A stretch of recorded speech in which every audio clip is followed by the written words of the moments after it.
జుంటే తేనె కన్నా తీయనిది, వెండి పసిడి కన్నా నిన్నది, పొంగి పొల్లు చిన్న ప్రేమనిది యేసుని నామము.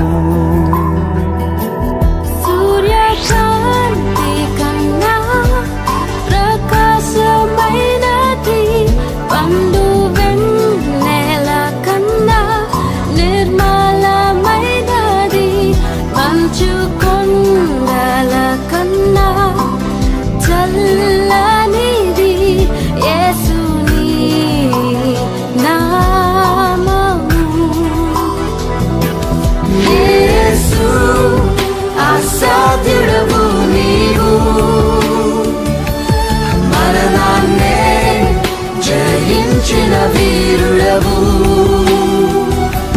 సర్వాన్ని శాసించే యోధుడవు, నీకు సాటి లేరెవరు. రక్షక నీవేగా మా బలము, దేవా మా దాగు స్థలము నీవే. నిజమైన దేవుడవు,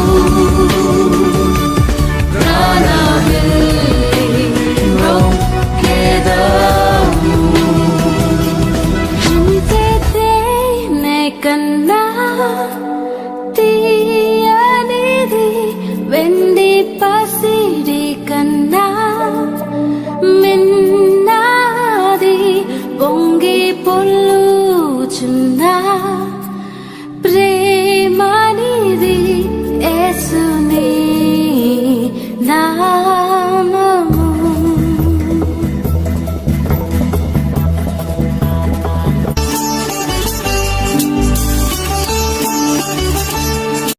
అపోస్తలుల కార్యాల గ్రంథం 20వ అధ్యాయం 28వ వచనం.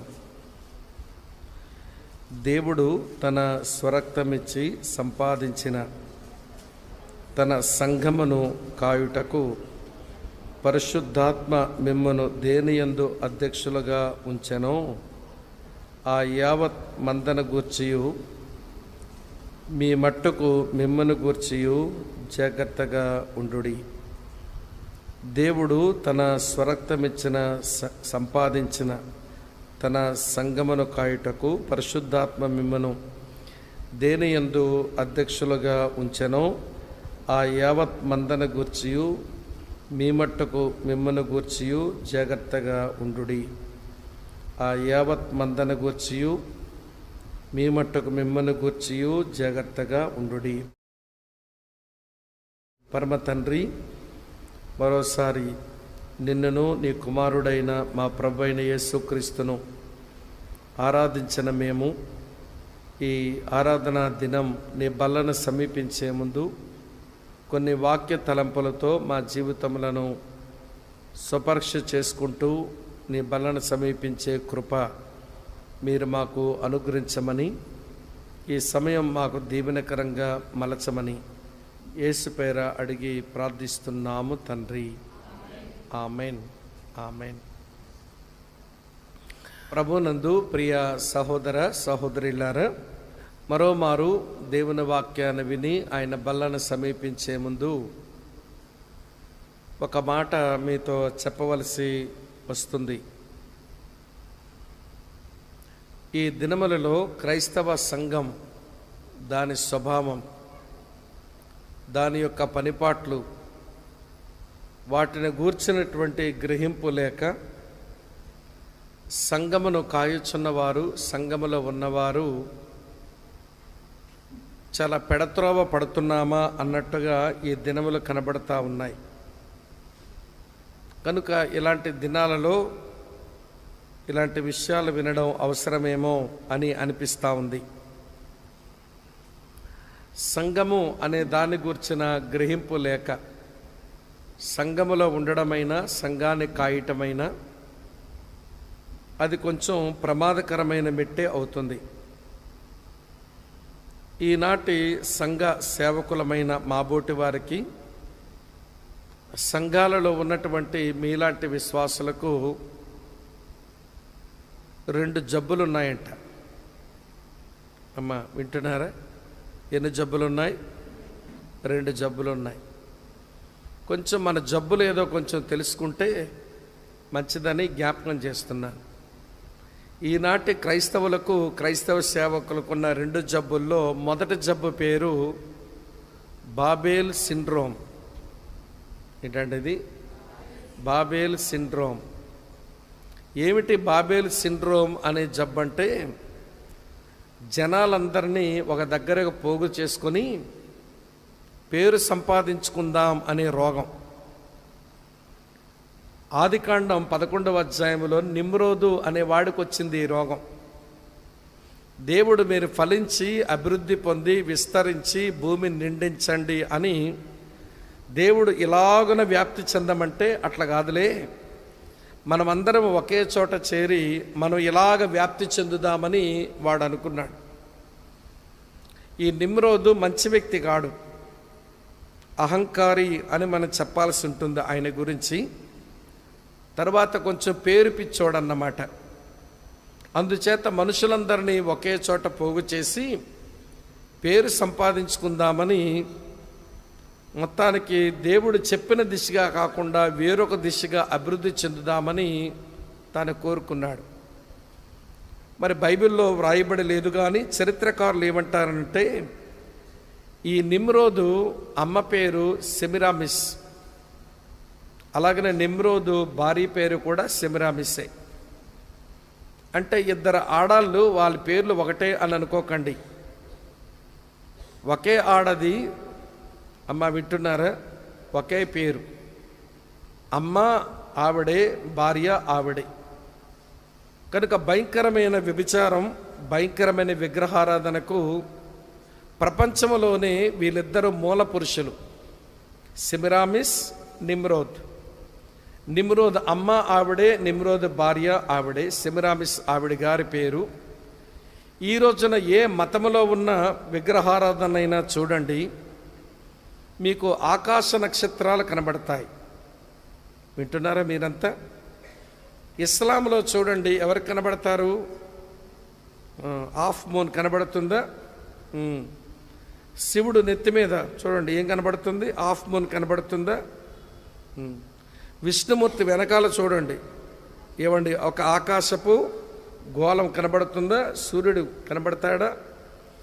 ప్రపంచంలో ఏ మతములోకి పోయి చూసినా ఈ ఆకాశ మండలంలో ఉండేటువంటి ఆకారాలు ఆ మతములోనికి తీసుకుని వచ్చిన మొదటి వ్యక్తులు సెమిరామిస్, నిమ్రోద్. వీళ్ళు మనుషులందరినీ ఒక దగ్గర పోగేసి మన పేరు సంపాదించుకుందాం అనే ఒక కొత్త మతాన్ని వారు ఆరంభించారు. దాన్ని బాబేల్ రిలిజియన్ అన్నారు. అయితే విచారకరమైన విషయం, ఈ బాబేల్ సిండ్రోమ్ క్రైస్తవ్యంలో కూడా అడుగుపెట్టేసింది. మనుషులందరినీ ఒక దగ్గర పోగేసుకుని మన పేరు సంపాదించుకుందాం అని చెప్పి చాలామంది సేవకులు మనుషులను తమ దగ్గరికి పోగేసుకుంటున్నారు. మళ్ళీ వారేదో కష్టపడి సేవ చేసి మనుషులను పోగేసుకున్నారు అనుకుంటే అట్లా కాదు.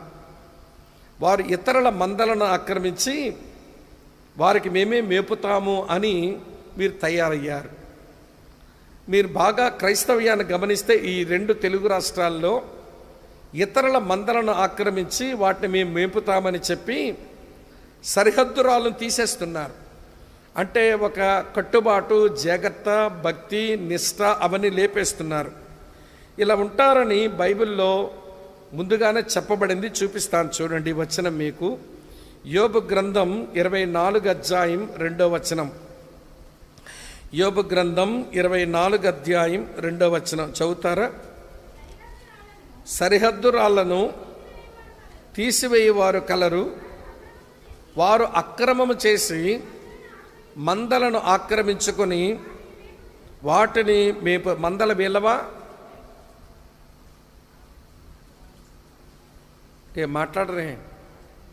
మందల విలువ కావు. ఎవరి మందలను వీరు ఆక్రమించి మేం మందలను మేపుతామంటారట.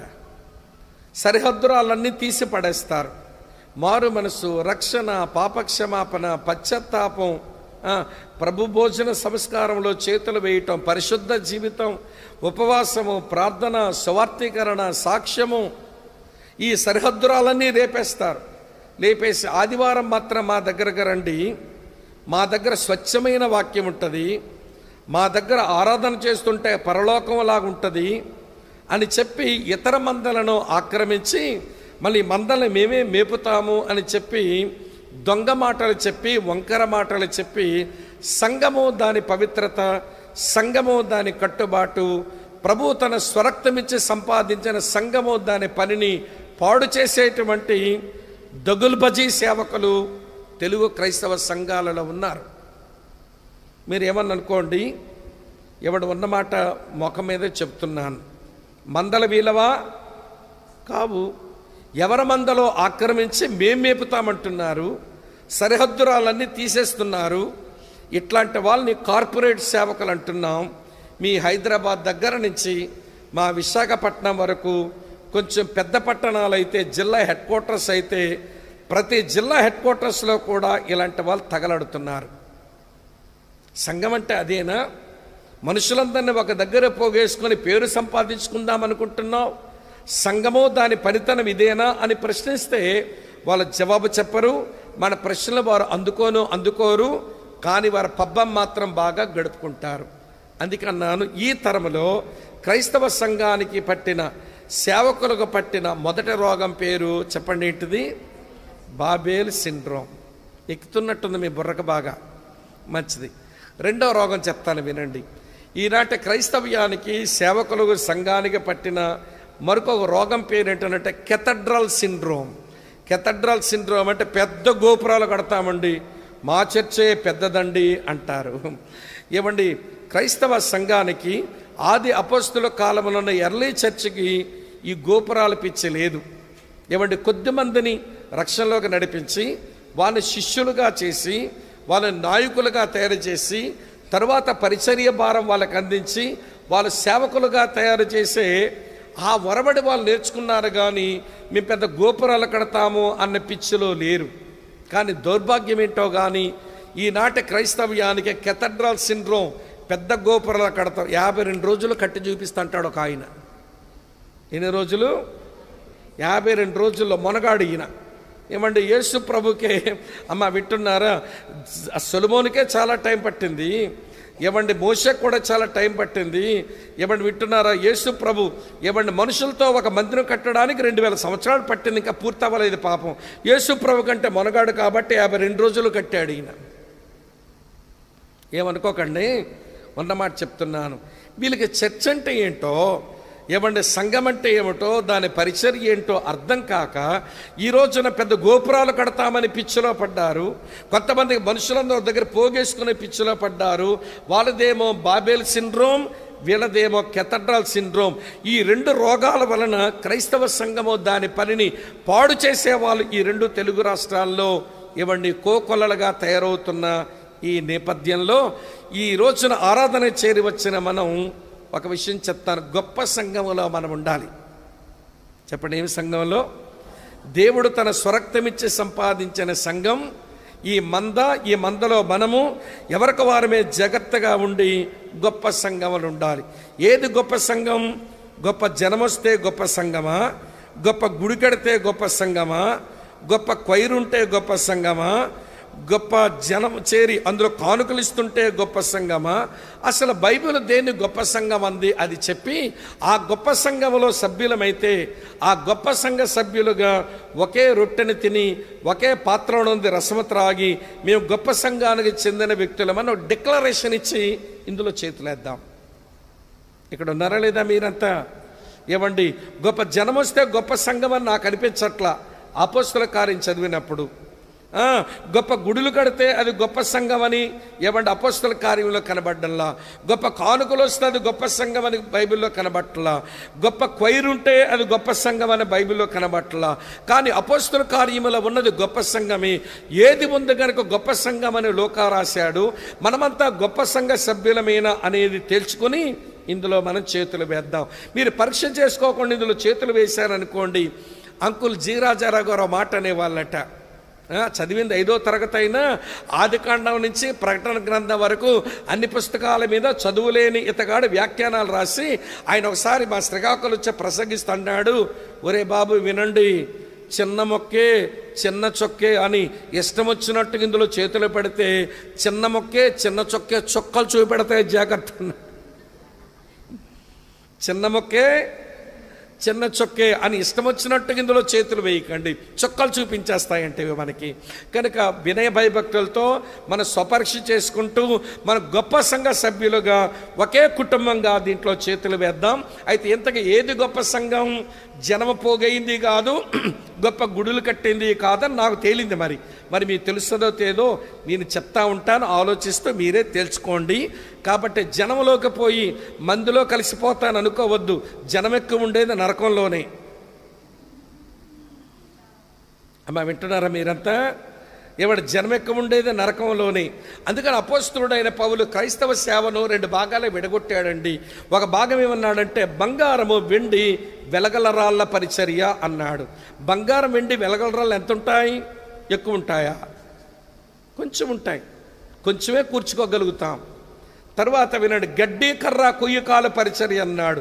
ఎంత ఉంటాయి? ఎంతైనా కూర్చుకోవచ్చు, అది ఎక్కువే ఉంటుంది. కానీ ఈ రెండింటి మీద అగ్ని వచ్చి పరీక్షించినప్పుడు బంగారం వెండి వెలగలరాలు కాలినా అవి ఇంకా ఉన్నాయి, కాలిన తర్వాత కూడా. కానీ గడ్డి కర్ర కొయ్యకాలు అది అగ్ని వచ్చి కాల్చేస్తే అవి కాలిపోయి బూడిదైపోయాయి. కనుక ఈరోజు మనం చేసే భక్తి, మనం చేసే సేవ, మనం ఉన్న సంఘాలు అవి బంగారం వెండి వెలగలరాల్లాగా ఉండేదానికి అది కొంచెంగా ఉంటుందని మర్చిపోకండి. ఎక్కువలో ఉండాలని ఆరాట పడకండి. గడ్డిలో నువ్వు గడ్డి పోసవై కాలిపోతావు. పిచ్చి కర్ర ముక్కై కాలి మిగిలిపోతావు బూడిదై. కొంచెంలోనే ఉండు. అందుకని యేసు ప్రభు పెద్ద మందా భయపడకండి అనలేదు. చెప్పండి, ఇలాంటివి బాగా తెలుస్తాయి మీకు. మరి చిన్న మందా భయపడొద్దన్నాడు. చిన్న మందలోనే ఉంటాను, కొద్ది మందిలోనే సేవకుని పరిచర్యకు అందుబాటులో, తోటి విశ్వాసిగా అందుబాటులో ఉండి శిష్యునిగా చెక్కబడుతూ నేను ఆధ్యాత్మిక ఎదుగుతాను అనే మనసు లేకుండా మందిలో కలిసిపోయే మాయిదారు రోగం నీకెందుకు వచ్చింది? ఏమనుకోకండి. ఎంతమందోనండి, పెద్ద మందిరం అండి, ఫుల్గా అసలు డెకరేషన్ చూస్తే అదిరిపోతుందండి. అది చూస్తుంటే పరలోకం లాగుంటే జిగ్జగ్గులు కనబడితే అది పరలోకం లాగుంటుందండి. అక్కడ ఆరాధిస్తుంటే ఏమి డ్యాన్సులో చెప్పలేమండి. అందులో ఉన్న ధ్యానం ఏంటి, అందులో ఉన్న వాక్యం ఏమిటి? అవండి క్రైస్తవ ఆరాధనలో పాడబడే పాటలు ఇవాడి స్క్రిప్చరల్ బేస్డ్ అయి ఉండాలి. వాక్యము లేని నీ ఎమోషన్స్ ఏంటి? దేవుని వాక్యము లేనటువంటి నీ యొక్క అనుభవాలేంటి? ఆ పాటలో ధ్యానం కొరకు ఇందులో వాక్యం ఉందంటే అందులో వాక్యం లేదు. వాక్యం లేదు కానీ ఊపు ఉంది కాబట్టి దానికి మీ తెలంగాణ డీజే సౌండ్లు పెడితే ఊపు వస్తుంది కాబట్టి జడ్జినక్కడ జనారే అనే పాటలన్నీ క్రైస్తవ ఆరాధనే కూర్చున్నాయి. ఇది వాక్యానుసారం కాదు అని అనడము రాదు, దానికి దూరంగా ఉందామని జీవితాన్ని కాపాడుకోవడము రాదు. జనంలో కొట్టుకుపోదామన్నట్టుగా తయారైతే ఇక ఎవడు బాగు చేస్తాడు చెప్పండి? ఎక్కడున్నారా లేదా మీరు? ఎలా పడ్డాడు ఇంట్రా ఈ పూట? రూతు దగ్గర ఉంటేనే బాగుండునేమో వీడు, రూత్ అమ్మ దగ్గర ఉంటేనే బాగుండునేమో ప్రసంగం అనుకుంటున్నారు. చర్చకి ఈరోజు చెప్పాల్సిన విషయాలు చెప్పాల్సిన రోజులు వచ్చాయి కనుక బరితెగించి నోరు తెరిచి ఏమంటే భయపడకుండా చెప్పే ప్రయత్నం ఎందుకంటే క్రైస్తవ సంఘానికి ఈ కార్పొరేట్ సేవకుల వలన పెను ప్రమాదం పొంచి ఉంది. చర్చ్ అంటే వాళ్ళకి అర్థం కాలేదు. చర్చ్ మినిస్ట్రీలో వింటున్నారా, ఎవాంజలిజం వాళ్ళ దగ్గర ఉండదు. చర్చ్ మినిస్ట్రీలో డిసైపుల్షిప్ వాళ్ళ దగ్గర ఉండదు. చర్చ్ మినిస్ట్రీలో ఏమైనా లీడర్షిప్ వాళ్ళ దగ్గర ఉండదు. చర్చ్ మినిస్ట్రీలో సక్సెసర్స్ వాళ్ళ దగ్గర ఉండరు. చర్చ్ మినిస్ట్రీలో ఎలా ఎక్స్పాండ్ అవ్వడం అనేది వాళ్ళకి రాదు. మొత్తం చర్చ్ మినిస్ట్రీని ఈ కార్పొరేట్ అయ్యగాళ్ళు పాడు చేస్తున్నారు అనే భయం వేస్తుంది వాక్యం చదువుతూ ఉన్నప్పుడు. అందుచేతనే కొంచెం బరితెగించి కొన్ని మాటలు చెప్పాలనుకుంటున్నాను. ఏ చర్చి సంఘ సభ్యులు మీరు? ఏ సంఘ సభ్యులు? గొప్ప సంఘం సభ్యులు అవ్వండి. Great church. ఏది గ్రేట్ చర్చో నేను ఇప్పుడు చూపిస్తాను. ఒక్కొక్కటే నేర్చుకోండి. అది నేర్చుకుని పరీక్ష చేసుకున్నాక అప్పుడు మన టేబుల్లో మనం పార్టిసిపేట్ చేసి తర్వాత మన కానుక చెల్లించి ఆరాధించి అర్థవంతంగా ప్రభు మందిరంలోంచి లవ్ ఫీస్ట్లోకి వెళదాం. ఏమండి, ఆ లవ్ ఫీస్ట్ తినే ముందు ఇవన్నీ తేలాలి. ఇప్పుడు సరే, గొప్ప సంఘంలో సభ్యులమవుదాము, గొప్ప భోజనాన్ని చేద్దాము, తర్వాత గొప్ప విందులోనికి శరీర భోజనాన్ని వెళదాం. ఏది గొప్ప సంఘం అని బైబిల్ చెప్తుందో, నేను అపోస్తుల కాలంలో ఉన్న సంఘమే గొప్ప సంఘం. ఆ సంఘం గొప్ప సంఘం అని ఎందుకు అనిపించబడిందో వరుసగా ఒక 5, 6, 7 ఎన్ని చెప్పగలిగితే అన్ని చెప్పే ప్రయత్నం చేస్తాను. సావధానంగా వినండి. నెంబర్ 1, మొట్టమొదటిది అపోస్తుల కార్యాల గ్రంథం 4వ అధ్యాయం 33వ వచనం చూడండి. మీరే చదవాలి, ఏదే నేను చదవను, మీరే చదవండి. ఇదియుగాక అపోస్తులుడు బహుబలముగా ప్రభువైన యేసు పునరుత్థానమును గూర్చి సాక్ష్యం ఇచ్చిరి. ఆగండమ్మా, అక్కడ బహుబలముగా అనే మాట రౌండప్ చేయండి. ఏది గొప్ప సంఘం అంటే గొప్ప బలముతో ఉన్నదే గొప్ప సంఘం. అమ్మా, ఏది గ్రేట్ చర్చ్ అంటే గ్రేట్ పవర్తో ఉన్నదే గ్రేట్ చర్చ్. గొప్ప బలముగా ఉన్నదే గొప్ప సంఘం. ఇప్పుడు ఆది అపోస్తుల కాలములో ఉన్న ఆ సంఘం గొప్ప బలముగా కనబడుతుందట. కనబడిందమ్మా మీకు గొప్ప బలముగానే మాట? కనబడిందా? ఆ రౌండప్ చేయండి ఆ పదాన్ని. ఏమండి, గ్రేట్ పవర్, గొప్ప బలముగా. ఏమంటే ఆది అపోస్తుల సంఘం అది గొప్ప బలముగా కనబడుతుంది. ఎందుకు అది గొప్ప బలముగా ఉంది అని చూస్తే ఈ వచనాన్ని బట్టి 3 ప్రాముఖ్యమైన విషయాలు మనకు కనబడతాయి. ఆది అపోస్తుల కాలములో ఉన్న సంఘం అది గొప్ప సంఘముగా ఎందుకుందంటే గొప్ప బలముగా ఉంది. అది గొప్ప బలముగా ఎందుకుందంటే 3 కారణాలు ఉన్నాయి. మొదటి కారణం చెప్తాను వినండి. ఆ సంఘములో పనిచేసిన వాళ్ళు స్పిరిచువల్ మెన్, ఆత్మ సంబంధమైన మనుషులు పనిచేశారు. వాళ్ళకి బైబిల్ ఇచ్చిన పేరేంటనంటే అపోస్తులుడు. 4:33లోనే చూశారు మీరు. ఇదియుగాక అపోస్తులుడు అని చూసారా మీరు? ఎవరు పనిచేస్తున్నారు ఆ గొప్ప సంఘంలో? ఎవరు పనిచేసిన వలన ఈ సంఘం గొప్ప బలముగా ఉందనంటే స్పిరిచువల్ మెన్, ఆత్మ సంబంధులైన మనుషులు పనిచేస్తున్నారు. ఇప్పుడు అడుగుతాను, ఎవరిని ఆత్మ సంబంధులు అనుకోవచ్చు చెప్పండి? ఇక్కడ ఉన్నారా లేదా? అసలు ఈ అమ్మ ఏమనుకో దండం పెడతానే, ఈ తెలుగు క్రైస్తవులకి ఆత్మ సంబంధాలు మెజర్ చేయడం కూడా మన చేత కావడంలా. వింటున్నారా మీరంతా? బ్రదరు, అతనికి ఎన్ని వరాలు ఉన్నాయో, అతను ఎంత ఆత్మ సంబంధం అంటారు. అలా అనుకుంటే మీరు ఒక విషయం అడుగుతాను. కొరింథీయులకు రాసిన మొదటి పత్రిక 1వ అధ్యాయం 7వ వచనంలో ఆ సంఘములో ఉన్న వారికట దేవుని కృపావరముల్లో ఏమీ కొదువు లేదంట. చదవండి ఒకసారి. 1 కొరింథీ 1వ అధ్యాయం 7వ వచనంలో, గనుక ఏ కృపావరమునందును లోపము లేక మీరు మన ప్రభువైన యేసుక్రీస్తు ప్రత్యక్షత కొరకు ఎదురు చూస్తున్నారు. అంటే కొరింథీయులో ఉన్న వారికి ఏ కృపావరములో లోపం లేదట. అంటే వాళ్ళ దగ్గర కృపావరాల్లో చెప్పన మినిస్టేరియల్ గిఫ్ట్స్ ఉన్నాయి. అలాగనే వినండి, ఎవడి సభ్యత్వ వరాలు ఉన్నాయి, ఆత్మవరాలు ఉన్నాయి. పరిచర్య వరాలు ఎఫెసీ పత్రికలో రాయబడ్డ అపోస్తులు, ప్రవక్తలు, కాపరులు, సువార్తికులు, ఉపదేశకులు 5 రకాల వరాలు. వీరు సంఘములకు పరిచర్యకు ఉపయోగపడే వాళ్ళు. అంటే సంఘములో ఈ వరాలు ఉన్న వాళ్ళు ఉన్నారన్నమాట. అటుతర సభ్యత్వ వరాలు అంటే రామపత్రిక 12వ అధ్యాయంలో రాసి ఉంటుంది. సభ్యులు ఒకరికొకరు చేసుకోవలసినటువంటి ఏమంటే పరిచర్య వరాలు, సభ్యత్వ వరాలు, మెంబర్షిప్ గిఫ్ట్స్ అని అంటారు. అవి ఉన్నాయి వీళ్ళ దగ్గర. అటు తర్వాత 1 కొరింథీ పత్రిక 12వ అధ్యాయంలో స్పిరిచువల్ గిఫ్ట్స్ కొన్ని ఉన్నాయి. అవి ఉన్నాయి వీళ్ళ దగ్గర. ఎవరాల్లో ఏమీ లోపం లేకుండా ఉన్నారు. ఇలాంటి వాళ్ళని ఆత్మ సంబంధులు అనొచ్చు అని రాదా? ఇలాంటి వాళ్ళని ఆత్మ సంబంధులు అనొచ్చా అనకూడదా? అనాలి కదా. మరి 3వ అధ్యాయం 1వ వచనం చూడండి. మరి 1 కొరింథీ పత్రిక 3వ అధ్యాయం 1వ వచనం చూడండి ఏమి రాసిందో. సహోదరులారా, ఆత్మ సంబంధులైన మనుషులతో మాట్లాడినట్టు నేను మీతో, అంటే వరములున్నంత మాత్రాన ఆత్మ సంబంధులు కాదు. ఆత్మ సంబంధులైన మనుషులతో మాట్లాడినట్టు నేను మీతో మాట్లాడలేకపోతున్నాను. మీరు స్పిరిచువల్ మెన్ కాదు. గిఫ్టెడ్నెస్ ఉంది మీ దగ్గర, వరాలు మీ దగ్గర ఉన్నాయి, అయినంత మాత్రాన మీరు ఆత్మ సంబంధులుగా నాకు కనబడడం లేదన్నాడు. మరి తెలుగు క్రైస్తవులు ఏంటండి, అతగాడికి వరం ఉందండి అంటారు. ఏ వరం అంటే స్వస్థపరిచే వరం అంట. ఒక తెలుగు అడుగుతానమ్మా, ఒకడికి పెయింటింగ్ వేయడం వచ్చనుకోండి, ఖమ్మంలోనే పెయింటింగ్ వేయగలను కానీ శ్రీకాకుళంలో వీడు పెయింటింగ్ వేయడం రాదా వీడికి? చెప్పరామమ్మా, వస్తుందా? ఖమ్మంలో పెయింటరు శ్రీకాకుళంలో పెయింటర్గా పనిచేయగలడా? మైగాడు. అయితే స్వస్థత వరం ఉన్నటువంటి వాడు చర్చిలో మీటింగ్లో వరం ఉపయోగిస్తున్నాడు, హాస్పిటల్ గేట్ ముందు టెంట్ వేసేందుకు వరం వాడు? తెలియక అడుగుతున్నాను, చెప్పండి మీ నా జవాబు. సంఘంలో సభలు పెడితే in the name of Jesus right now healing అంటున్నాడు కదా, ఇక్కడ హాస్పిటల్ గేట్ ముందు టెంట్ వేసా వరం వాడే, రోగులు అక్కడ ఎక్కువ మంది వస్తారుగా. అంటే ఇక్కడ వాడబడుతున్న ఈ వరం అక్కడ ఎందుకు ఉపయోగించుకోలేకపోతున్నావు? ఎవరన్నా మీరు మోసాలు చేస్తారు, క్రైస్తవ సంఘానికి గబ్బు పట్టించి దీన్ని గందరగోళంలో చేసి కన్ఫ్యూజన్లోకి మనుషులను నెట్టేసి మీరు ఎవరిని దగా చేస్తారు? మీరు స్పిరిచువల్ మెన్నేనా? మీరు ఆత్మ సంబంధమైన మనుషులేనా? మీకున్న వరం నిజమేనా? వింటున్నారా లేదా మీరు? ఈ పూట నా మీద ఎంత ఒళ్ళు మండుద్దో మీకు ఇంకా చెప్తానండి, ఒళ్ళు మండనివ్వండి, పర్వాలేదు. అమ్మా వింటున్నారా? ఆత్మవరాలు ఉన్నంత మాత్రాన స్పిరిచువల్ మెన్ అనుకోకండి, వీళ్ళు లేరు. మీరు అనుకోవచ్చు బాగా వాక్యం తెలుసు, వాక్యాలు మీలాగా బాగా చెప్పేవాడు ఎంత ఆత్మ సంబంధం అనుకుంటారేమో.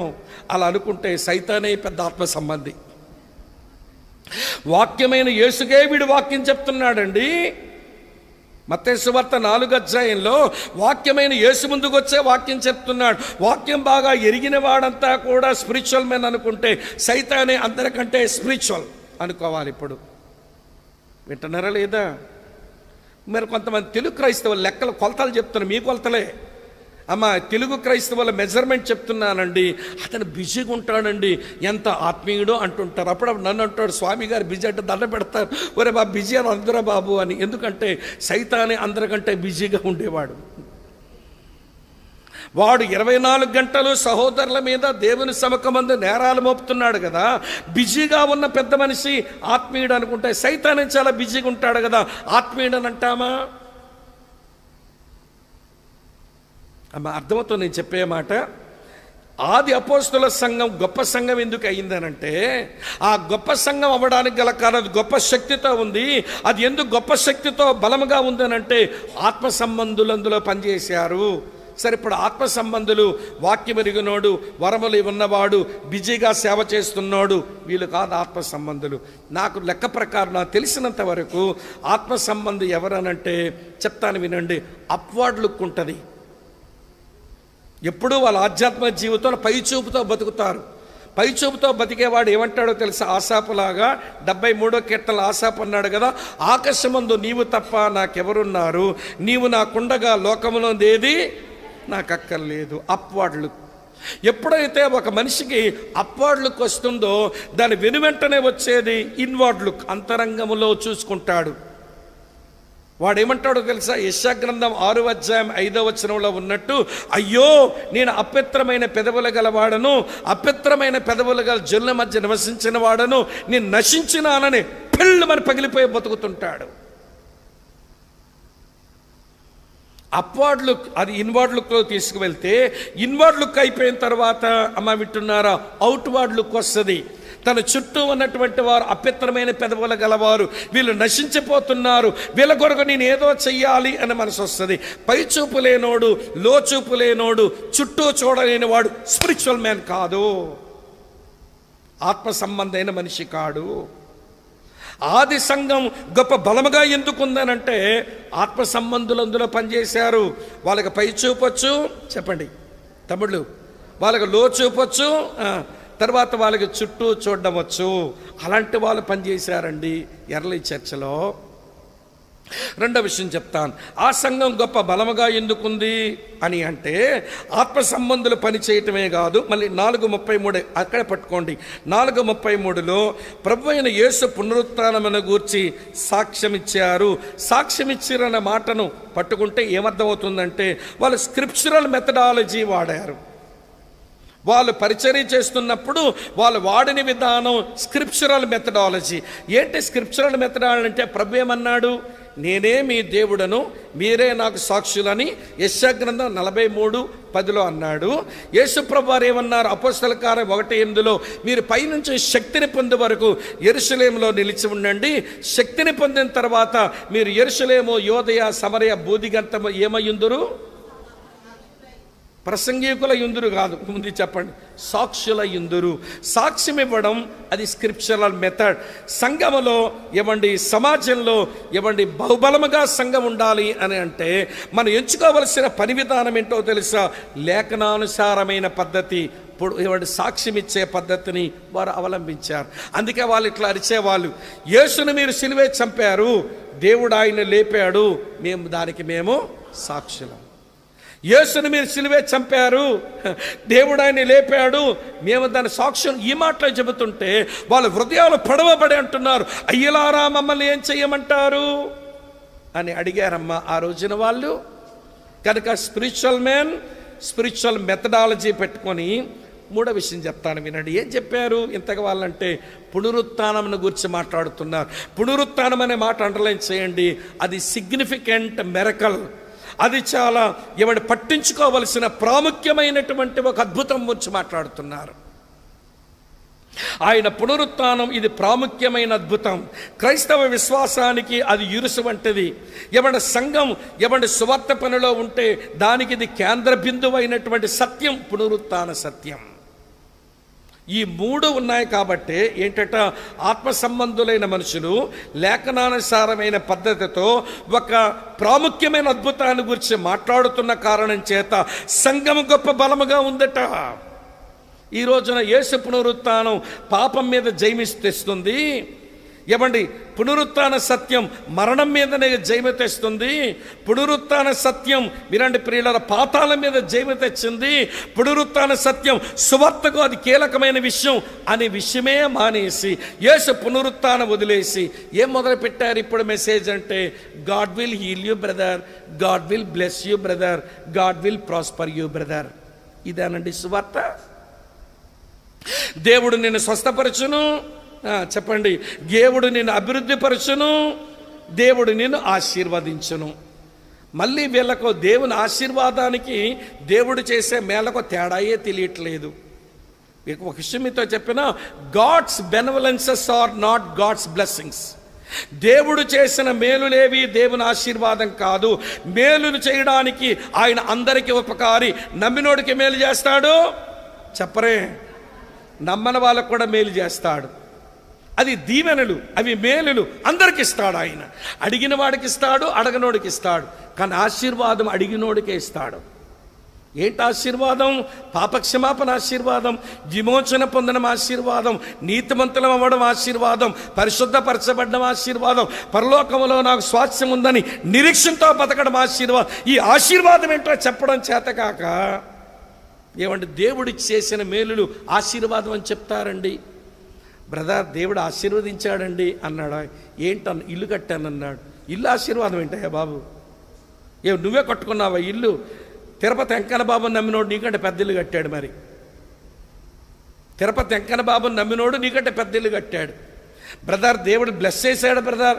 ఏంటనంటే కారు కొన్నాడంట. ఏం కారు కొన్నావు?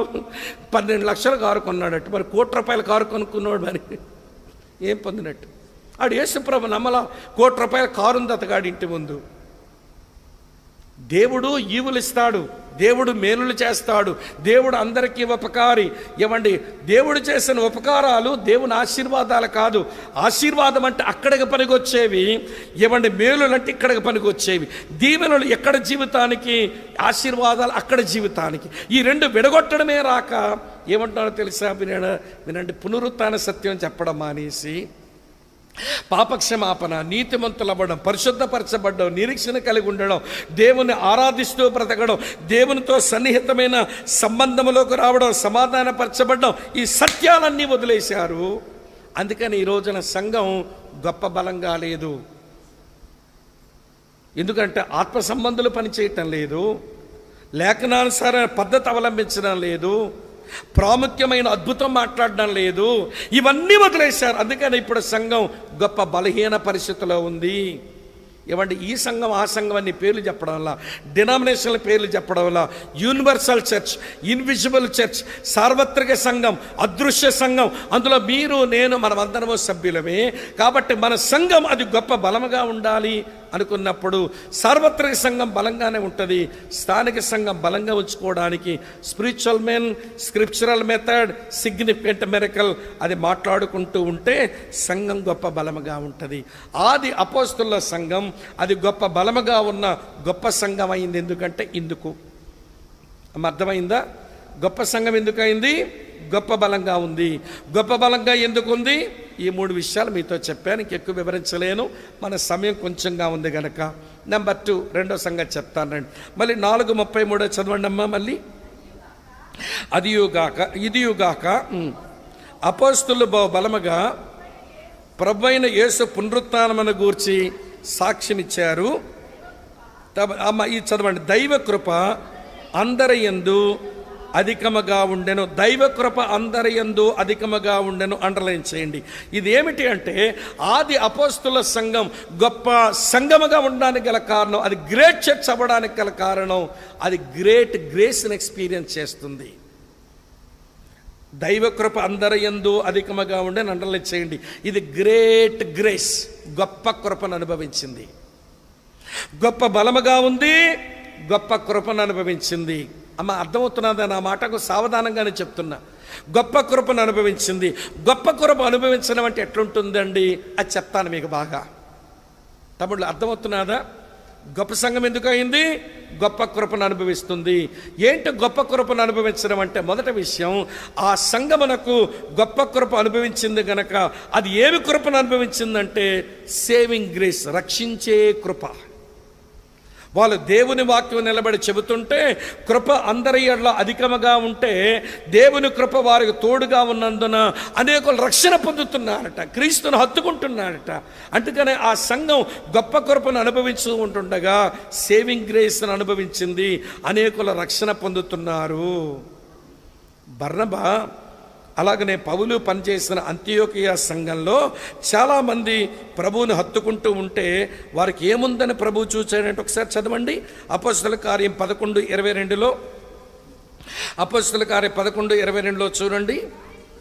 వారిని గూర్చిన సమాచారం యెరూషలేములో ఉన్న సంఘపు వారు విని అంతియోకియాకు వరకు, బర్నబాను అంతియోకియా వరకు పంపించారు. అతడు వచ్చి ఏమి చూశాడంట? దేవుని కృపను చూచి సంతోషం. ఏంటి దేవుని కృపను చూడడం అంటే? వాళ్ళు ప్రభువుని హత్తుకుంటున్నారు. అనేకులు ప్రభు 21వ వచనం చూడండి. ప్రభు హస్తం వారికి తోడయుండన గనక నమ్మిన వారు అనేకులు ప్రభు తట్టు. అది సేవింగ్ గ్రేస్ చేసే పని, రక్షించే కృప చేసే పని ఏంటంటే దేవుని హస్తం వారికి తోడుగుండగా అనేకుల ప్రభుని విశ్వాసములోకి రాగా అనేకుల ప్రభు తట్టు తిరగగా అక్కడ రక్షించే కృప కనబడుతుందన్నమాట. ఎర్లీ చర్చ్ అది గ్రేట్ చర్చ్. ఎందుకు అది గొప్ప సంఘం అని అంటే గొప్ప కృపను అనుభవించడంలో వినండి, రక్షించే కృపను అనుభవించింది ఒక మాట. రెండో విషయం మీతో చెప్తాను వినండి. ఏమంటే ఆ సంఘం అనుభవిస్తున్న మరో కృప ఏంటో తెలుసు, గివింగ్ గ్రేస్, ఇచ్చే కృప. చూడండి అమ్మ, ఇప్పుడు 34 చదవండి ఏమి రాస్తుందో. 4:34లో భూములైనను ఇండ్లైనను కలిగిన వారందరూ వాటిని అమ్మిన వాటి వెల తెచ్చి చెప్పండి అపోస్తుల పాదముల యొద్ద పెట్టొచ్చు వచ్చిరి. ఏముంది వాళ్ళకంటే గివింగ్ గ్రేస్ని అనుభవిస్తాం, ఇచ్చే కృప. వారు కలిగిన దానిని సంఘము, అలాగనే సంఘస్థులు, అలాగనే సేవకులు, అలాగనే సువార్త పని కొరకు ఇచ్చే కృప ఉంది. ఇవ్వటమే వాళ్ళ దగ్గర ఉంది. ఆస్తులమ్మి వారు తెచ్చిపెట్టి ఇచ్చేస్తున్నారు. ఈ రోజున ఇచ్చే కృప అనిపించట్లా చాలామంది సంఘస్థులు. పిడికిలు బిగించే కృప నాకు ఏంటంటే దేవుని సంఘముల అవసరాలు కనబడుతుంటాయి, సేవ అవసరాలు కనబడుతుంటాయి, సువార్త అవసరాలు కనబడుతుంటాయి. కానీ అమ్మ వింటున్నారా, ఎవడు పిడికిలు బిగించుంటారు, సేవ కొరకు దాతృత్వంతో ఇవ్వడం వీళ్ళు చేత కాదు, వీళ్ళు గివింగ్ గ్రేస్ ఎక్స్పీరియన్స్ అయ్యారు. ఇవ్వడం అనేది కృప అండి. పౌలు కొరింథీయులతో రాస్తుంటాడు, ఇవ్వడం అనేది కృప అన్నాడు. చదువుతాను చూడండి, ఇవి తెలియాలి అందరికీ. 2 కొరింథీ పత్రిక 8వ అధ్యాయంలో, 2 కొరింథీ పత్రిక 8వ అధ్యాయంలో చదవండి అమ్మ. 3వ వచనంలో ఏమి రాసిందో, ఈ కృప విషయములోను పరిశుద్ధుల కొరకైన పరిచర్యలో పాలుపొందు విషయములోను మనపూర్వకముగా మమ్ముని వేడుకొనుచు, వారు తన సామర్థ్యము కొలదియే కాక సామర్థ్యము కంటే ఎక్కువగాను తమంతట తామే ఇచ్చిరని మీకు సాక్ష్యమిచ్చుచున్నాను. దాతృత్వం ఇవ్వడం దేవుని కృప అన్నాడు. అమ్మ వింటారా, సంఘం ఎప్పుడు గొప్ప సంఘం అవుతుందంటే గొప్ప కృపను అనుభవిస్తూ ఉండాలి. గొప్ప కృపను అనుభవిస్తున్నప్పుడు రక్షించే కృప పనిచేస్తుంది వాళ్ళ మధ్య, ఇచ్చే కృప కూడా పనిచేస్తుంది వాళ్ళ మధ్య. ఇప్పుడు మిమ్మల్ని అడుగుతాను, ఇచ్చే కృపను అనుభవిస్తున్న మనుషులమేనంటారా? పాత నిబంధన కాలంలో దేవుడు అన్నాడు, నేను నాదంతా మీకు ఇచ్చాను, ఎంజాయ్ చేయండి, దశం భాగమే నాకు ఇవ్వండి అన్నాడు. ఇది ఓల్డ్ టెస్ట్మెంట్ మెథడాలజీ. న్యూ టెస్ట్మెంట్కి వచ్చే దేవుడు అంటాడు, నేను ఇచ్చిందంతా ముందు అంతా నాకు ఇచ్చి అనుదినాహారం అడుక్కొండ్రా నా దగ్గర అన్నాడు. తేడా కనబడిందా మీకు? పాత నిబంధన అంతా మనకిచ్చి దశం భాగం ఇవ్వమన్నాడు. ఇప్పుడు నూతన నిబంధనలు అంతా మనకున్నది ఆయనకి ఇచ్చేసి అనుదినాహారం అడుక్కోమంటున్నాడు. ఎప్పుడు వస్తాం ఆ స్థాయికి? దశంభాగం ఇచ్చే పెద్ద దేవునికి ఇచ్చే. దశంభాగం ఇస్తే నువ్వు దేవునికి ఇచ్చినట్టు ఏమవుతుంది? అది దేవునికి ఇచ్చావు, దాన్ని మించేమైనా ఇచ్చావా? దానికి మించేమైనా ఇవ్వగలిగామా? అమ్మ అర్థమవుతో నేను చెప్పే మాట, దేవుని సంఘం, దేవుని మందిరం, దేవుని యొక్క సేవ, దేవుని యొక్క సేవకులు, ఈ అవసరాలు మనకు కనబడుతున్నప్పుడు ఇచ్చే కృప అనుభవించే సంఘమే గొప్ప కృపను అనుభవిస్తుంది. అలాంటి గొప్ప కృపను అనుభవించే సంఘమే గొప్ప సంఘం అవుతుంది. అమ్మ వింటున్నారా? మా దగ్గర ఒక ఆయన ఆరంభంలో సైకిల్ మీద ఇలాంటి చేపలు, ప్లాస్టిక్ బకెట్లు, తర్వాత ఇవన్నీ ప్లాస్టిక్ వస్తువులు, రోల్డ్ గోల్డ్ సామాన్లు పట్టుకొని అతను రోడ్ల మీద, బండి మీద పోయి అమ్ముకునేవాడు. చిన్న చిన్నగా చిన్న వ్యాపారం, ఇప్పుడు పెద్ద వ్యాపారం ఏం కాదు, చిన్న వ్యాపారమే. కానీ మేము దేవుని మందిరం కొరకు స్థలం కొన్నాము. అది ఒక 63 లక్షల రూపాయలు ఆ రోజుల్లో. తర్వాత మందిరం కట్టడానికి పూనుకున్నాము. సుమారు 1,30,00,000 రూపాయలు దానికి ఖర్చు అవుతున్నది. వినండి ప్రియులారా, ఒక్కరోజు కూడా దేవుని మందిరం నిలబడి ఇంత పెద్ద పని తలపెట్టామో కానుక ఇవ్వండి అని చెప్పే పని ఎప్పుడు నేను చేయలేదు, చెప్పే అవసరం రాలా. అందరూ దేవుని పని కొని ఇస్తుంటే మళ్ళీ చెప్పే పని నాకెందుకు ఉంటుంది, నేను ఎప్పుడు చెప్పలేదు. కానీ ఆ వ్యాపారస్తుడు ఈ చేపలు, బకెట్లు, ఆరంభంలో దుప్పట్లు అమ్ముకునే ఈ సహోదరుడు, అతను ఒక్కడే మందిర పని కొరకు ఇచ్చిన డబ్బు అన్నీ రాశాను, ఎవరిచ్చినవన్నీ రాశాను. ఆయన ఒక్కడే ఇచ్చినవే 18 లక్షలు ఇచ్చాడండి. 18 lakhs ఇచ్చాడు. నాకు అనిపిస్తుంది దేవుడు, వినండి, హెబ్రీ 6:10 అన్నాడు, ఏమన్నాడు?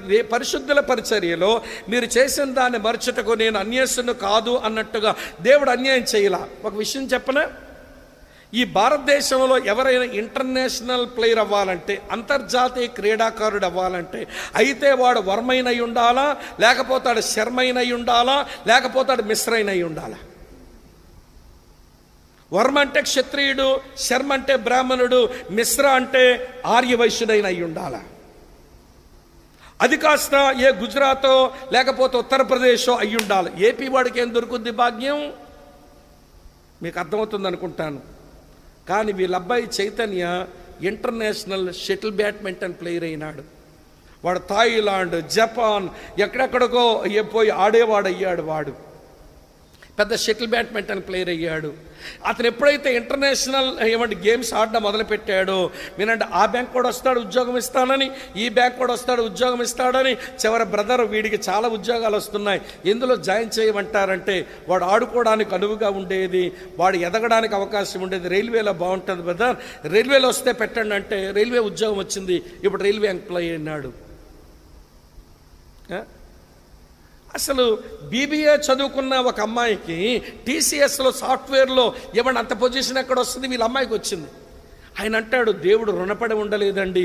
దేవుని మందిర సేవ కొరకు ఏదో చేతనైంది నేను చేస్తే దేవుడు నా పిల్లల్ని ఎక్కడ తీసుకెళ్ళి పెట్టాడండి? మనకి అలాగ దేవునితో కార్యాలు చేయించుకోవడం రాక దేవుని మందిరంలో అవసరాలు కనబడతాయి, దేవుని యొక్క సేవకుల అవసరాలు కనబడతాయి, దేవుని సువార్త పనుల అవసరాలకు గివింగ్ గ్రేస్ ఏది? అది ఎక్స్పీరియన్స్ చెయ్యమేంటి? గొప్ప కృపను అనుభవించిన సంఘమే గొప్ప సంఘం అండి. గొప్ప బలము కలిగిన సంఘమే గొప్ప సంఘం అండి. బిల్డింగులు పెద్దవైతే కాదు, జనం ఎక్కువ పోగైతే కాదు. అందుకే రోగాలు ముందే చెప్పేశాను మీకు. అమ్మ వింటున్నారా? రెండు చెప్పాను. మూడో విషయం చెప్తాను వినండి. గొప్ప కృపను అనుభవించే సంఘానికి మరొకటి ఏముంటుందంటే సేవింగ్ గ్రేస్ ఎక్స్పీరియన్స్ చేస్తుంది. చెప్పండి. గివింగ్ గ్రేస్ ఎక్స్పీరియన్స్ చేస్తుంది. వీళ్ళకి ఉండే మరో కృప ఏంటో తెలుసా? Dying grace. వీళ్ళకు చచ్చే కృప ఉంటుంది వీళ్ళకి. తమ్ముడు ఏముంటుంది? చచ్చే కృప. రాళ్ళు పట్టుకొని స్టెఫన్ మీదకి వస్తే ఒక దండం పెడతాను వదిలేయంట్రా, నేనేం చెడ్డ మాటలు చెప్పానేంట్రా, అంకులకు వచ్చి ఆపండి, అంకులు వెళ్ళినాయి, లేకపోతే పొలిటీషియన్ దగ్గరికి వెళ్ళి ఆపండి, సన్నెంటరీ సభ వారికి ఆపండి అని చెప్పి ఎవరిని బతిమలాడలేదు, ఎవరికి దండం పెట్టలేదు. రాళ్ళతో కొట్టేవాడు కొడుతూనే ఉంటుంటే తండ్రి ఈ నేరం వాళ్ళ మీద మోపొద్దు అని చెప్పి చచ్చిపోతూనే సాక్షార్థంగా ఉండి చచ్చిపోయినారండి. స్టెఫన్ చచ్చిపోయింది అట్లనే, యాకోబు చచ్చిపోయింది అట్లనే. తర్వాత 12 మంది అపోస్తుల్లో ఒకటి దొంగోడిని మినహాయిస్తే యోహాను కూడా సహజ మరణం పొందాడు, అతన్ని మినహాయిస్తే 10 మంది అపోస్తుల్లో కూడా హతసాక్షులయ్యే మరణించారండి. ఇథియోపియా దేశంలో రాళ్ళ మీద ఏడవబడుతూ గుర్రంతో అతను ఈడ్చుకుంటూ పోతే చంపారు. ఎవరిని నిందించకుండానే చచ్చిపోయాడు, ఎవరిని శపించకుండానే ప్రభు గారు చచ్చిపోయాడు. ఏముందండి వాళ్ళకంటే? డయింగ్ గ్రేస్, చచ్చే కృప వాళ్ళు అనుభవించారండి. ఈరోజు సంఘం బలముగా ఎవరిని సంఘం గొప్ప కృపతో ఉండకపోతే మన సంఘాలు గొప్ప సంఘాలు ఎట్లా అవుతాయి చెప్పండి? అర్థమవుతుందా? ఆది సంఘమే గొప్ప సంఘం, ఆ సంఘములోనే మనం కూడా కలిసి ఉన్న సంఘ సభ్యులం. అలా అయితే మన సంఘం గొప్ప బలముగా ఉండాలి, ఒకటి. మన సంఘం గొప్ప కృపను అనుభవించాలి, రెండు. మూడో చెప్తాను రండి, టైం అయిపోతుంది అందుకు పరిగెత్తున్నాను కొంచెం. వినండి ప్రియులారా, మూడో సంగతి చెప్తాను. 5వ అధ్యాయానికి రండి. 11వ వచనం చదవండి అమ్మా. 11వ వచనం చదవండి అమ్మ. 5వ అధ్యాయం 11వ వచనం. సంఘమంతటికి ఈ సంగతులు విని వారందరికీ మిగుల భయము కలిగిన గ్రేట్ ఫియర్, అది రౌండప్ చేయండి, గొప్ప భయము. ఏ సంఘమునకైతే గొప్ప భయం ఉంటుందో ఆ సంఘమే గొప్ప సంఘం. దేవుని భయమును వదిలేసిన సంఘం, అది సంఖ్యాపరంగా ఎంత పెద్దదైనా, లేకపోతే బిల్డింగుల్లో నిర్మాణాల్లో అది ఎంత పెద్దదైనా, అది దేవుని దృష్టిలో గొప్ప సంఘం కాదు. గొప్ప భయం ఉన్న సంఘమే గొప్ప సంఘం. కాంటెక్స్ట్లో చెప్తాను వినండి ఈ గొప్ప భయాన్ని గురించి. ఈ గొప్ప భయం సంఘానికి, సంఘం వెలుపల వారికి ఎందుకు వచ్చేసిందనంటే, కాంటెక్స్ట్లో మనం చూస్తే మొట్టమొదట గమనించండి, మనకు కనబడేది ఏంటో తెలుసా? సిన్ఫుల్ హిపోక్రసీ, పాపయుక్తమైన వేషధారణ కనబడింది. సిన్ఫుల్ ప్రెటెండ్నెస్. అననీయ సప్పీరాలు లేని సమర్పణ ఉన్నట్టుగా చూపించుకుని ఒక పాపయుక్తమైనటువంటి హిపోక్రసీతో లోపలికి వస్తున్నారు. వేషధారణ కలిగి ఉండడం అంటే ఏంటో చెప్పనా మీకు? నా భాష్యం కాదు, పేతురు అన్న మాటలో చూపిస్తాను. ఒకవేళ దేవుని బిడ్డలంగా మన వేషధారంతో కొనసాగితే ఏంటో చెప్తాను వినండి. 5వ అధ్యాయం 3వ వచనం చదవండి బాబు. అప్పుడు పేతురు, అననీయ, నీ భూమి మేలలో కొంత దాచుకుని పరిశుద్ధాత్మను మోసపుచ్చుటకు సాతాను ఎందుకు నీ హృదయం ప్రేరేపించాను. దేవుని పిల్లలు వేషధారంతో బ్రతకడమట పరిశుద్ధాత్మ దేవుని మోసం చేయటం. సిన్ఫుల్ ప్రిటెండెన్స్, అదేంటో తెలుసా? Deceiving the Holy Spirit. నీ పాపయుక్తమైనటువంటి వేషధారంతోనూ బ్రతకడం, అదేంటో తెలుసా? పరిశుద్ధాత్మ దేవుని మోసం చేయటం. కొంచెం కిందకి రండి, 9వ వచనం చదవండి తల్లి. 5:9. అందుకు పేతురు, ప్రభు యొక్క ఆత్మను శోధించుటకు మీరెందుకు ఏకీభవించారు? వేషధారణ కలిగి ఉండడం, పరిశుద్ధాత్మ దేవుణ్ణి శోధించడం, tempting the spirit of God. ఈ రోజున క్రైస్తవ సంఘంలో చాలామంది ఈ పనులు చేస్తున్నారు. ఏంటనంటే వేషధారణ కలిగి ఉండి అటు పరిశుద్ధాత్మను మోసగించడం, ఇటు పరిశుద్ధాత్మ దేవుని శోధించడం. ఈ రెండు పనులు చేస్తున్నావనంటే నీ దగ్గర ఉన్నది హిపోక్రసీ, వేషధారణ. అపోస్తలుడైన పేతురు ఆ గొప్ప సంఘములో ఈ వేషధారణ లోపలికి వచ్చేస్తుంటేను అననీయాను అక్కడ ఆపాడు, సప్పీరాను అక్కడ ఆపాడు. వీళ్ళిద్దరూ కలిసి ఏమంటే ఆ పేతురు పాదాల మీద పడి చచ్చిపోయినారు కదా. కనుక వీళ్ళ గొప్ప భయం సంఘానికి ఎందుకు వచ్చిందంటే, ఆరంభంలో పాపయుక్తమైన వేషధారణ లోపలికి వచ్చేస్తుంటేను వినండి, అపోస్తలుడైన పేతురులకు స్పిరిచువల్ డిజర్న్మెంట్ వచ్చింది, ఆత్మ సంబంధమైన వివేచన వచ్చింది. ఆపాడు అక్కడే. సంఘంలో వాళ్ళు కళ్ళు తెరిచి చూస్తుండాలి. మనం లోపలికి వచ్చే వాళ్ళు ఎట్లా వస్తున్నారు అని ఆత్మదేవుడు ఇచ్చిన వివేచనతో మన సంఘాన్ని సేవకులు ఒక్కల బాధ్యతే కాదండి, వీళ్ళందరూ చేయాల్సిన పని. సంఘం అంతా చెయ్యాలి. ఆ బ్రదర్ వస్తున్నారు ఏంటి, ఈ సిస్టర్ వస్తున్నారు ఏంటి, లోపలేముంది బయటికేముంది అనేది కొంచెం ఆత్మతో వివేచించి వాళ్ళ మేలు కొరకు వాళ్ళకి మనం సేవ చేయాలి. పేతురుమైన అన్నయ్య చెప్పారు, ఇంటికి వెళ్ళి చెవి దగ్గర గోడ పెట్టి వాళ్ళు మాట్లాడుకునే మాటలు వినొచ్చాడా? లేదే. ఏమంటే యెషయా గ్రంథం 11వ అధ్యాయం 2వ వచనం ప్రకారం పరిశుద్ధాత్మ దేవుడు యెహోవా యందు భయభక్తులను అలాగనే జ్ఞాన వివేచన కలిగించే ఆత్మ ఆయన. కనుక పరిశుద్ధాత్మ దేవుడు ఇచ్చిన వివేచనతో వింటున్నారా, వాళ్ళిద్దరి యొక్క వేషధారాన్ని పసిగట్టేశాడు. పసిగట్టగానే ఇప్పుడు ఏమొచ్చిందో తెలుసా షిఫ్ట్ పనిష్మెంట్ వచ్చింది. వేగముగా వారి మీదకు దేవుని శిక్ష వచ్చింది. Shift punishment. ఆలస్యం కాలేదు, వారి మీదకు వచ్చిన దేవుని యొక్క కోపం వెంటనే వచ్చేసింది అన్నట్టు. ఎందుకనంటే ఏదైనా ఒక ఇన్స్టిట్యూషన్ దేవుడు ఆరంభించినప్పుడు ఆరంభంలో తప్పిదాలు కనబడితే దేవుడంతా సీరియస్గా ఉంటాడో కనపరిచేందుకు వేగముగా దైవదండన వాళ్ళిద్దరి మీదకు వచ్చింది. ఇది చూచారు. పాపంతో కూడిన వేషధారణ, ఆత్మ వివేచన, వేగముగా వచ్చిన తీర్పు, ఇది కనబడగానే సంఘమునకు మిగుల భయం కలిగాను. ఈ సంఘటన మీద బయట వాళ్ళకు కూడా దేవుని భయం కలిగింది. ఒక విషయం చెప్తాం, మన సంఘాలు గొప్ప సంఘాలు ఎప్పుడవుతాయంటే సంఘం గొప్ప భయముతో బతుకుతున్నప్పుడు. నేను అంటాను, సంఘం ఏమి లేకపోయినా పర్వాలేదండి, ఏమి లేకపోయినా పర్వాలేదు, పెద్ద పిఏ సిస్టమ్ లేకపోయినా పర్లేదు, మంచి ఆర్కెస్ట్రా లేకపోయినా పర్లేదు, మంచి సింగింగ్ నడవపోయినా పర్వాలేదు, ఏది లేకపోయినా పర్లేదు, కానీ సంఘానికి దేవుని భయం లేకపోతే మాత్రం మొత్తం అంతా పోతుంది. కనుక మన సంఘాలు గొప్ప సంఘాలు అయ్యేందుకు వింటున్నారా, గొప్ప బలం, గొప్ప కృప, గొప్ప భయం. అర్థమవుతుందని చెప్పే విషయాలు. ఇలాంటి సంఘములో సభ్యులమై గొప్ప భయమును కాపాడే వ్యక్తి అవ్వాలి, గొప్ప కృపను అనుభవించే వ్యక్తివి కావాలి, గొప్ప శక్తిని అనుభవించే వ్యక్తివైతే రా ఈ గొప్ప బలలో చేతులు వెద్దువు. కానీ నీకెవరో ఆటంకపరిచే వాళ్ళు లేరు. 3 చెప్పాను కదా తమ్ముడు, 4వ చెప్తాను రండి. 4వ చెప్తాను. ఇదే అపోస్తలుల కార్యాలు. నాతో రండి, మరో సంగతి చూపిస్తాను. 8వ అధ్యాయం 1వ వచనం. 8వ అధ్యాయం 1వ వచనం. ఆ కాలమందు యెరూషలేములోని సంగమునకు చెప్పండి అమ్మా, ఏమి కలుగునందున? అది అండర్లైన్ చేయండి. ఏది గొప్ప సంఘం అంటే గొప్ప హింసలో గుండా వెళ్ళేదే గొప్ప సంఘం.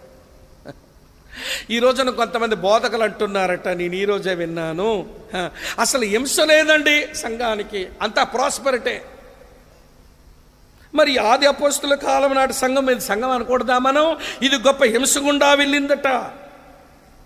ఆలకిస్తున్నారా మీరు? ఇది గొప్ప హింస గుండా ప్రయాణం చేస్తుందట. ఆ కాలమందనే మా టైమింగ్ గుర్తుపెట్టండి. టైమింగ్ ఏంటనంటే వినండి, గొప్ప బలంతో, గొప్ప కృపతో, గొప్ప భయముతో సంఘం పరిశుద్ధంగా ఉన్న కాలమందే వినండి గొప్ప హింస వాళ్ళ మీదకి వచ్చేస్తుంది. రెఫీదీములో ఇవంటి బండలోంచి నీళ్లు తాగి సంతోషంతో స్తుతిస్తూ ముందుకు వెళ్తుంటేనే అమాలేకులు వెనకాలొచ్చి పడ్డారు.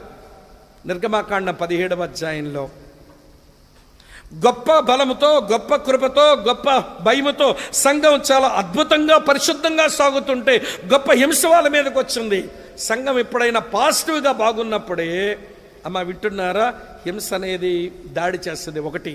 రెండోది ఏంటో చెప్తాను వినండి. మనం ఎప్పుడు బలహీనం అవుతామో అప్పుడే హింస మన మీదకి వస్తుంది. స్టెఫన్ చచ్చిపోయినాడు, సంఘం కొంచెం భీతిల్లిపోతుంది. అదే టైమింగ్లో దుష్టుడు ఇటు మత పెద్దల చేత దాడిని మొదలుపెట్టి గొప్ప హింసను తీసుకుని వచ్చాడు. ఏది గొప్ప సంఘం అంటే ప్రాస్పరిటీతో ఉన్న సంఘం గొప్ప సంఘం కాదు. వింటున్నారా, గొప్ప హింస గుండా వెళ్ళాలి సంఘం. మా సంఘానికి కొన్ని హింసలు వస్తున్నాయి. నేను ఎప్పుడో మాట అంటుంటాను, ఈ మధ్య ఎక్కడైనా హింస కాడితే వాట్సాప్లో షేర్ చేస్తున్నారు కదా హింసలు వచ్చినాయని. నేను వాళ్ళని అడుగుతుంటాను, మా దగ్గరే మా టౌన్లో మీరు హింసలు వచ్చాయి అక్కడ ప్రాబ్లం ఇక్కడ ప్రాబ్లం అని ఇప్పుడు వాట్సాప్లో మెసేజ్ షేర్ చేస్తున్నారు కదా, హింస లేనప్పుడు ఎందుకు షేర్ చేయలేదు మీరు? సంగమగా మనం హింసలో మనం పుట్టాలి, సంగమగా మనం హింసలో మనం వృద్ధి చెందాలి, సంగమగా హింసలో మనం వ్యాప్తి చెందాలి. హింసలు రావడం లేదేంటండి బాబు? వాట్సాప్లో పెట్టినాయని మెసేజ్ అందరూ ప్రార్థన చేస్తారు, హింసలు పంపించుదేవా, హింసలు పంపించుదేవా అని. అప్పుడు మెసేజ్ పెట్టను, ఇప్పుడు మెసేజ్ పెట్టి హక్కెవడు ఇచ్చాడు మీకు? వింటున్నారా లేదా? సంఘం హింసలో పుడుతుంది, సంఘం హింసలో పెరుగుద్ది, సంఘం హింసలోనే వ్యాప్తి చెందుద్ది. హింసలో లేని సంఘం అది వినండి, అది పవిత్రమైన సంఘం అవ్వదు. ఏదో ఒక హింస, ఏదో ఒక ఇబ్బంది, ఏదో స్ట్రగుల్, ఏదో పోరాటం క్రైస్తవ సంఘమున తప్పనిసరి. అమ్మా వింటున్నారా? అటు పాజిటివ్గా మనం బాగున్నా లేక నెగిటివ్గా మన బలహీనమైనా మన మీదకు ఏమండి దుష్టుని నుంచి, లోకము నుంచి మన మీద శ్రమ రావాలి. అప్పుడే దేవుడు సంఘమున ప్రక్షాళన చేస్తాడు, ప్యూరిఫై చేస్తాడు. నశించిపోయి సువర్ణమే అగ్ని పరీక్ష వల్ల శుద్ధపరచబడుతుంటే అంతకంటే అమూల్యమైన మీ విశ్వాసం, అంతకంటే ఎక్కువైన పరీక్షలకు నిలవద్దా అన్నాడు. 1 పేతురు 1:7 ఇప్పుడు చెప్పండి, ఏది గొప్ప సంఘం? మీకు ఆ విషయం చెప్పనా? దేవుని పిల్లలు దీవెనలతో బాగా ఉంటే మీరు చాలా ప్రమాదంలో ఉన్నట్టు. దేవుని పిల్లలుగా మీరు శ్రమల గుండా ప్రయాణం చేస్తుంటే మీరు క్షేమంగా ఉన్నట్టు. ఇదేంటి మొత్తం ఉల్టా అయిపోతుందండి బాబు ఈ చర్చిలో మాకు అనుకుంటున్నారా? లేదమ్మా, నిజం చెప్తున్నాను. మనం శ్రమల్లో ఉన్నప్పుడు మనం చాలా సేఫ్గా ఉన్నామని అర్థం. మనకి ఏ శ్రమ లేదంటే మనం చాలా డేంజర్లో ఉన్నామని అర్థం. తెలుసుకోండి ఈ మాట. కనుక గొప్ప హింస పొందుతున్న సంఘమే గొప్ప సంఘము. అమ్మ ఎన్ని చెప్పాను ఇప్పుడు మీకు? 4 చెప్పాను. ఆది అపోస్తుల కాలంలో ఉన్న సంఘం గొప్ప సంఘం అయింది ఈ 4 కారణాల చేత. 5వ కారణం చెప్పి ముగిస్తాను, సమయం అవుతుంది కాబట్టి ఇది గమనించండి. చివరి విషయం చదవండి ఒకసారి. అపోస్తుల కార్యం 8:8 చదవండి మళ్ళీ. అందుకు ఆ పట్టణంలో అమ్మ చెప్పండి ఏమి కలిగెను? మిగులు సంతోషం. రౌండ్ వచ్చేయండి, గ్రేట్ జాయ్. ఏ సంఘం అయితే గొప్ప ఆనందముతో ఉంటుందో ఆ సంఘం గొప్ప సంఘం అవుతుంది. ఇక్కడ మిగులు సంతోషం కలగడానికి గల కారణం ఏంటి అంటే 7వ వచనం చూడండి. దేవుని యొక్క గొప్ప శక్తి మేనిఫెస్టేషన్ అవుతుంది. 7వ వచనం చూడండి. అనేకులుగా పట్టిన అపవిత్రాత్మలు పెద్ద కేకలు వేసి వారిని వదిలిపోయేను. పక్షవాయువు గలవారు, కుంటివారు అనేకులు స్వస్థత పొందుతా ఉన్నారు. దేవుని యొక్క శక్తి మేనిఫెస్టేషన్ అవుతుంది. ఎప్పుడైనా దేవుని శక్తి బహిర్గతమైందంటే ఎందుకో తెలుసా? చూచేవాళ్ళు, అనుభవించేవాళ్ళు దేవుని వాక్యం కిందకు రావడానికి, దేవుని వాక్యంను విశ్వసించడానికి, వాళ్ళ పాపక్షమాపణ పొంది మోక్షప్రాప్తులు అవ్వడానికి దేవుడు అనుమతించినటువంటి అద్భుతాలు, సూచక్రియలు, మాత్కార్యాలు ఉన్నాయి. రిటర్న్ డాక్యుమెంట్ లేనప్పుడు దేవుడు మరి అధికంగా చేస్తూ వచ్చాడు. ఈ రిటర్న్ డాక్యుమెంట్ ఇచ్చినప్పుడు అవి ఆగినాయి, అవి బలహీనమైనాయి. ఇవన్నీ ఆదిలో జరిగే అద్భుతాలు, సూచక మాత్కార్యాలు ఇప్పుడు జరగాలని ఆశించడం అమండి అది నీ బుద్ధిహీనతే అవుతుంది. ఒక విషయం, దేవుని గొప్ప శక్తి రివీల్ అయింది. ఇంకో విషయం చెప్తాను చూడండి. మనుషుల్లో ఏమైనా గొప్ప మార్పులు సంభవిస్తున్నాయి. చదవండి ఒకసారి. ఇలా రాసి ఉంది, మీ కొరకే చదువుతాను ఈ మంచి మాట. చదవండి, ఇలా రాసి ఉన్నమాట. అదే 8వ అధ్యాయంలో 13వ వచనం చదవండి. 12వ వచనం. అయితే ఫిలిప్పు దేవుని రాజ్యమును గూర్చియు యేసుక్రీస్తు నామమును గూర్చియు సువార్త ప్రకటించుచుండగా వారు అతను నమ్మి పురుషులను స్త్రీలను బాప్తిస్మము పొందిరి. అంటే గొప్ప మార్పులు ఆ పట్టణంలో సంభవిస్తుంటుండగా గొప్ప ఆనందం సంఘానికి వచ్చింది. మన సంఘానికి ఎప్పుడు ఆనందం అంటే కొత్త వాళ్ళు ఎవరైనా ప్రభువుని నమ్మి విశ్వాసములోకి వచ్చి, అంకుల్ బాలస్వామి అంకుల్ మా బాప్తిస్మాలు ఇవ్వండి. మీకు ఒక విషయం అడగనా? బాప్తిసం పొందాలని సేవకులు మేము అడగాల, మీరు అడుగుతారా బాప్తిసం అని? తమ్ముడు చెప్పండి, తమ్ముడు మేము అడగాల, మీరు అడుగుతారా? ఏమమ్మా నిజమేనా? మీరు అడిగే తీసుకున్నారా లేకపోతే అయ్యగారు చెప్తే తీసుకున్నారా? అంత ఉల్టా చేసినారండి మన వాళ్ళు. ఏమంటే ఫిలిప్పు నపుంసకుడు ఇద్దరు ఆ ఎడారిలో ప్రయాణం చేస్తుంటేను ఫిలిపే బాప్తిసం తీసుకొని ఈయనన్నాడా, లేక నపుంసకుడు ఇదిగో నీళ్లు బాప్తిసం ఇవ్వడానికి ఆటంకం ఏంటని ఈయన అడిగాడా? అమ్మా, నపుంసకుడు అడిగాడు. మరి ఈ రోజున సేవకులు 10 సార్లు అడుక్కుంటే చూస్తాం చేస్తాం తెలియక అడుగుతున్నాను చెప్పండి. అంటే నీ లోపల కన్వర్షన్ కరెక్ట్ అయింది అయితే నీ కన్ఫెషన్ని అందరి ముందు చెప్పడానికి త్వరపడతావు.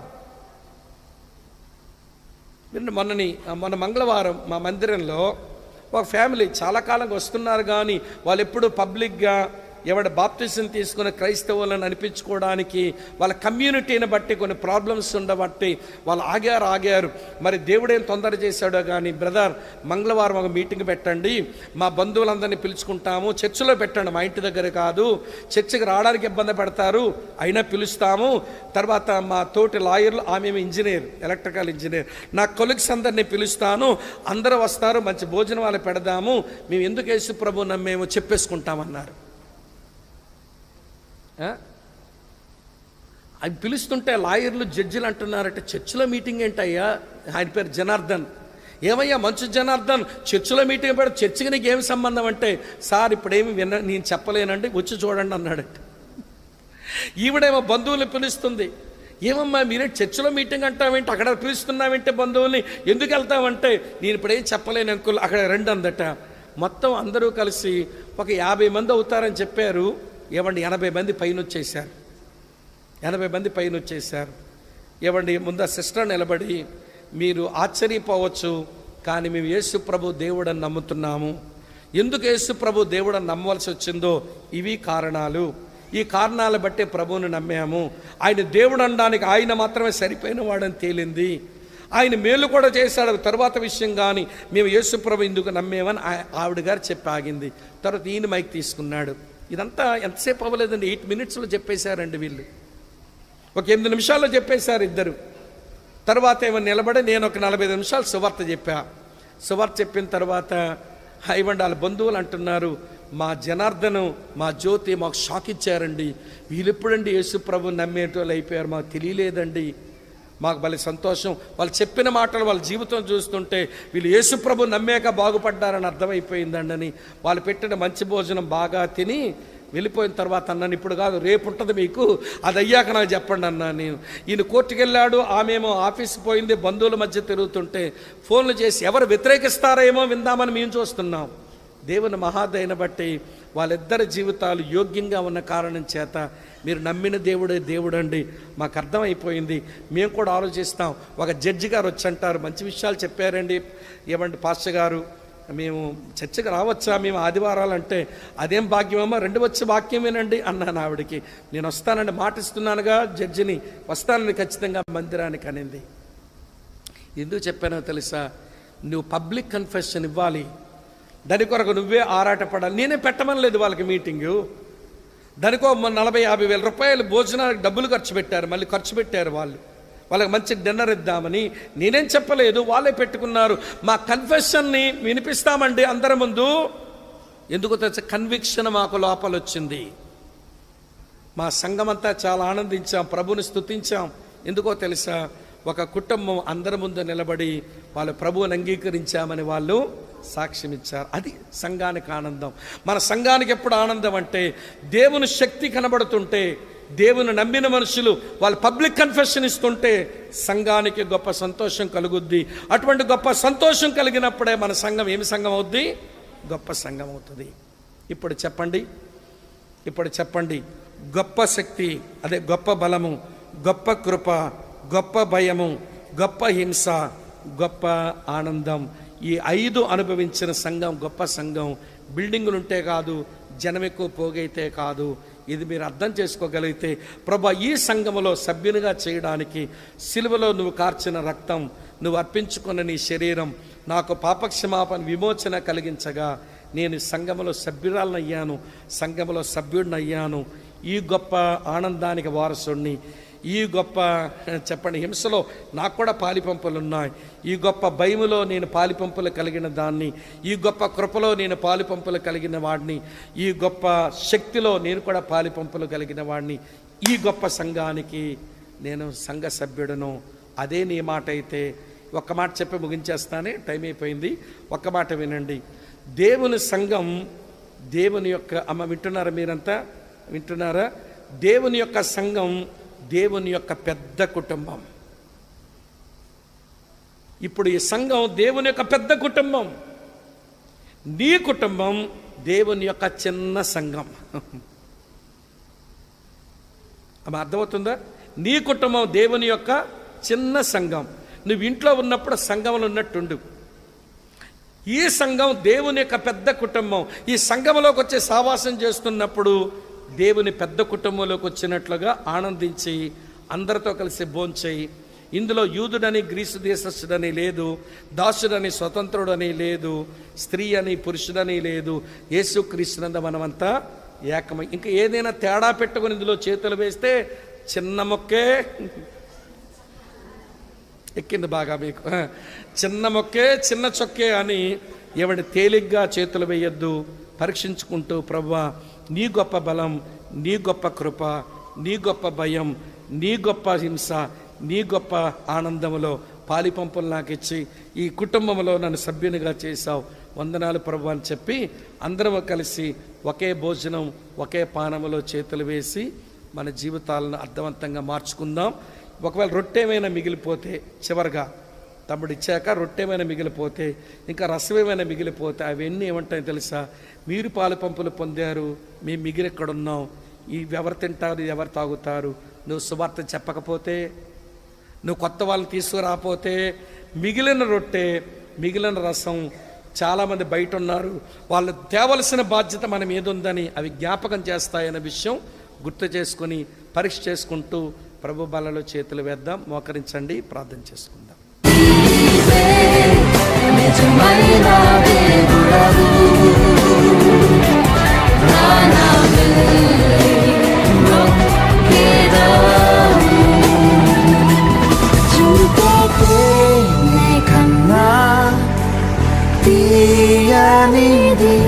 వెండి పసిడి కన్నా మిన్నాని పొంగి పొల్లుచున్నా ప్రేమ